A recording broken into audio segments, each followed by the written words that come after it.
حسنت جمیع خصالہ محمد والا بڑے سنو کرو تیرے نام نظام دلا نہ بس ایک جام دو جہاں دلا دو جہاں سے بھی ترجم بنا کرو کیا کرو وہ جو نہ تھے تو کچھ نہ تھا ارے وہ جو نہ ہو تو کچھ نہ ہو ہاں جانے ہیں جان ہے تو زندگیاں ختم ہوگی اور قلم ٹوٹ گئے تیرے ساتھ کا کتاب بھی نہ پورا ہوا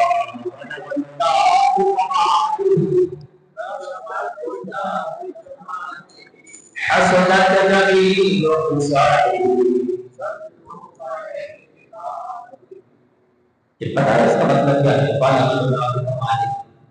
بالا تک پہنچنا اولاد کے کمال یا جتنا جو آپ کے کمال ہیں یہ بڑی بلندی تک پہنچے ہوئے ہیں کشفت کو جاتے جمالی آپ کا جو جمال ہے جمال آپ کا یہ بھی بڑا خدا ہے واضح ہے خوش ہے حسنت جمیع خصالہ آپ کی جو خصلتیں ہیں نا جمیع ساری کی ساری خصلتیں آپ کی یہ بڑی حسین ہے حسنت من حسین کا ہے آپ کی جو خصلتیں چاہے وہ آپ کو چلنے کی خصلت چاہے وہ آپ کو بیٹھنے کی ادا چاہے وہ آپ کو مسکرانے کی ادا چاہے وہ آپ کو جلال کی جو ہے ادا چاہے وہ آپ کو جمال کی ادا چاہے وہ آپ کو حسن کی ادا چاہے وہ آپ کو آرام کرنے کی ادا یا اللہ آپ کی ہر ادا بڑی حسین ہے بڑی جمیل ہے فرمایا صلی علیہ وآلہ ایسے اعلیٰ اکمل عطا اور ایسے بلند مقام والے نبی بن چاہیے کہ سب کے ساتھ دلیل کریں تو صلی علیہ وآلہ محمد کے ساتھ سلام پڑھتے رہیے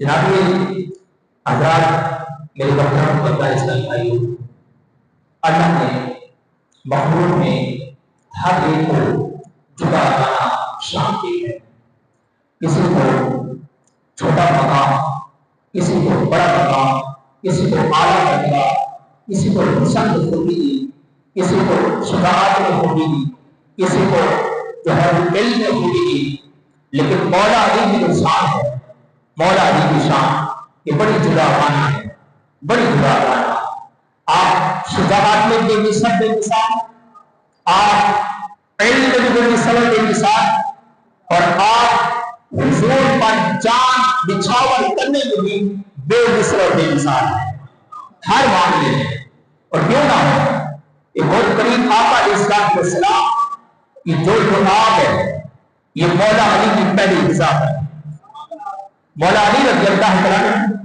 جب آپ کی ولادت باسعادت ہوئی تو مولا علی رضی اللہ عنہ آپ کے من کی ہوئے آپ نہ ہوئے جب مصطفیٰ کریم صلی اللہ علیہ وسلم کے ہاتھوں مبارک میں آئے تو نظر آنکھ کھلی مولا علی کی آنکھ جس چیز کو سب سے پہلے دیکھا رب نے اسے قرآن میں وقت ہاتھ سے یاد کیا مولا علی کی آنکھ نے جس چیز کو پہلے دیکھا تو محمد مصطفیٰ کے چہرے کو دیکھا اور مولا علی رضی اللہ عنہ آپ کی والدہ فرماتی ہے 3 دن تک مولا علی رضی اللہ عنہ نے کسی عورت کا دودھ نوش نہ کیا رسول اللہ علیہ السلام آپ تشریف لے آئے آپ کی زبان اخلص حضور نے اپنی زبان مولا علی کے منہ دی مولا علی چوستے رہے یہ دن ختم ہوا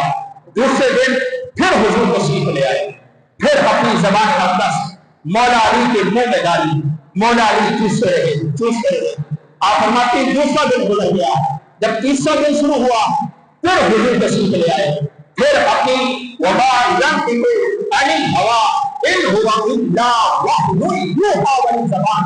آپ نے سورہ خدا کی نعمت دی اور آپ چوستے رہے 3 دن تک. جو مولا علی کے پیٹ میں سب سے پہلی غذا گئی آپ کے حلق سے جو پہلی غذا ہوئی وہ محمد مصطفیٰ اللہ. تو پھر اس دعا کی برکت کیا؟ اس دعا کی برکت یہ ہوئی مولا علی کا سینہ علم و حکمت سے اللہ نے بھر دیا. اللہ نے بھر دیا کہ خود عمر فاروق اعظم جن کے بارے میں میرے حضور نے فرمایا میرا عمر حق اور باطل کے درمیان فرق کرنے والا ہے. فاروق فرق کرنے والا ہے کس کے درمیان؟ حق کے درمیان اور باطل کے درمیان. یہاں تک کہ آپ نے ایک منافق کا سر قلم کیا. منافق کا لوگوں نے یہ بات کہی عمر کی تلوار آج ایک مسلمان کا گردن لیے ہوئی. تو جب حضور تک یہ بات پہنچی تو حضور نے کیا فرمایا؟ فرمایا میرا عمر کبھی نہ حق پر نہیں ہو سکتا. عمر کی زبان سے بھی حق جاری ہوتا ہے عمر کی تلوار بھی حق پر چلتی ہے. تو پتا چلا کہ جس منافق کا عمر نے سر قلم کر دیا تھا وہ مسلمان نہیں تھا بلکہ رسول اللہ کے فیصلے کا انکار کرنے والا تھا. حضور نے فرمایا میرے بعد اگر کوئی نبی ہوتا تو عمر ہوتا. عمر کی یہ شان ہے. تو یہ عمر فرما رہے ہیں کہ اگر علی ہمارے اندر نہ ہو علی ہمارے درمیان نہ ہو تو ہم فیصلہ کرنے میں فیصلہ کرنے یہ حق اور باطل کے درمیان فرق کرنے والے وہ کہتے ہیں اگر عمر ہمارے درمیان نہ ہو تو ہم فیصلہ کرنے میں ہلاک ہو جاتے ہیں.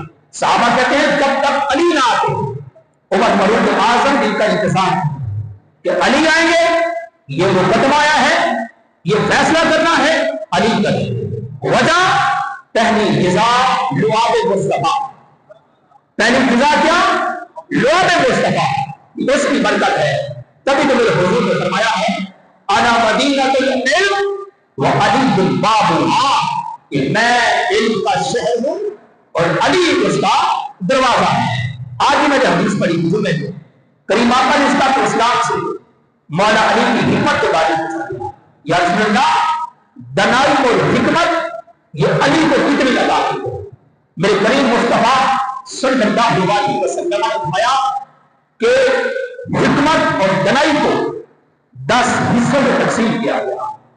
9 حصے رب تعالیٰ نے میرے علی کو عطا کیے اور 1 حصہ میرے رب نے علی کے بنا والوں کو عطا کیا. جن کو 9 حصے عطا کیے گئے ان کی حکمت اور دنائی کا عالم ہوا. اور مولا علی کے جو فیصلے ہیں یہ آج بھی عقلوں میں آنے والے ہیں. آج بھی جیسا کہ ایک فیصلہ میں آپ کے سامنے بیان کرتا ہوں. کہتے ہیں مولا علی رضی اللہ عنہ کو بارگاہ میں مقدمہ پیش کیا اے امیر المؤمنین ہم 3 بندے ہیں یہ 17 اونٹ ہیں 17 اونٹ ہم تینوں میں سے ایک کا نصف حصہ ہے یعنی 18 17 میں سے 9 8.5 8 اور 8 ایک بندے کا 1/3 حصہ ہے. کتنا حصہ ہے؟ 1/3. ایک بندے کا 9واں حصہ ہے یعنی 2 بھی پورے نہیں آ رہے. آئے امیر المؤمنین فیصلہ کریں نہ ہمیں کسی اونٹ کو کاٹنا پڑے نہ ذبح کرنا پڑے نہ حصے کرنے پڑے پورے سب کو اونٹ آنے چاہیے. حکمت اور دنائی مولا علی کی کیسی تھی اور اس فیصلے کو آج بھی اگر میں آپ کے سامنے بیان کر رہا ہوں یہ بیان کرنے کے بعد آپ سوچیے گا 10 منٹ تک سوچتے رہے گے لیکن یہ فیصلہ سمجھ نہیں آئے گا. فرمایا مولا علی نے اپنے غلام کو فرمایا اے میرے غلام ہمارے اونٹوں میں سے ایک اونٹ اس قطار کو کھڑا کر. فرمایا 17 اونٹوں کے ساتھ اس شیر خدا کا اونٹ بھی کھڑا کر دیا گیا. آپ نے نصف والے کو کہا آؤ اپنے 9 اونٹ لے لو.